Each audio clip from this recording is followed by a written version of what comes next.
I'm Elizabeth Jones, style expert, and this is your tip of the week.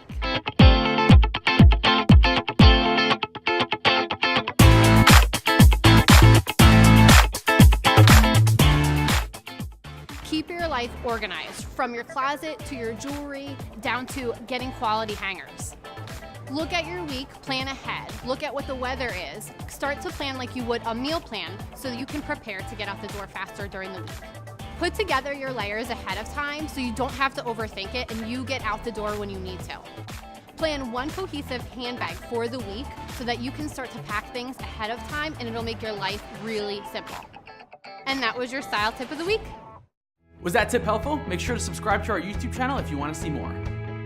To see more of The Peak TV, check out our website, subscribe to our YouTube channel, and catch us on WFMZ Channel 69.